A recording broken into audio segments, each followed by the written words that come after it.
ഒരു 4 മണിക്ക് ശേഷം ഒരു വല്ലാത്തൊരു വെപ്രാളമാണ് കേട്ടോ. കാരണം ഈ ജോക്കുട്ടൻ വന്നതുകൊണ്ട് പിന്നെ അവൻ്റെ കാര്യങ്ങൾ നോക്കണം, അവന് ദേഹം കഴിക്കണം, അവന് ഫുഡ് കൊടുക്കണം, അവനെ പഠിപ്പിക്കണം. അങ്ങനെയൊക്കെ ആകുമ്പോൾ പിന്നെ പിള്ളേരോട് നമ്മൾ നടക്കുമ്പോൾ സത്യം പറഞ്ഞാൽ സമയം പോകുന്നത് അറിയാൻ പറ്റുന്നില്ല. പിന്നെ ഒരു 10 മണി വരെ, അത് കഴിഞ്ഞാൽ അവൻ്റെ വീട്ടിൽ കൊണ്ടുപോകും. അപ്പോൾ എന്നും പഴം കൊടുക്കുന്നതുകൊണ്ട് ഞാനിപ്പോൾ 2 ദിവസം കൊണ്ട് വെറൈറ്റി പിടിച്ചിരിക്കുകയാണ്. ഇന്ന് ഞാൻ വെച്ച് ശരി ചൂട് പാലും അവന് ഹോർലിക്സ് ഇട്ടിട്ടാണ് പാല് കൊടുക്കുന്നത്. ബ്രെഡ് ഈ ചീസൊക്കെ വെച്ചിട്ട് ഉണ്ടാക്കുന്നത് നല്ലതാണ് കേട്ടോ.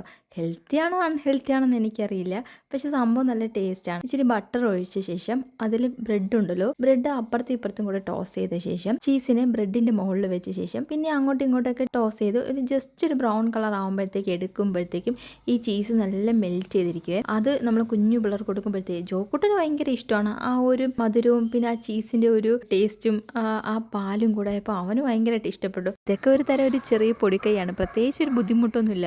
ബ്രെഡ് വേണം, ചീസ് വേണം, ബട്ടർ വേണം.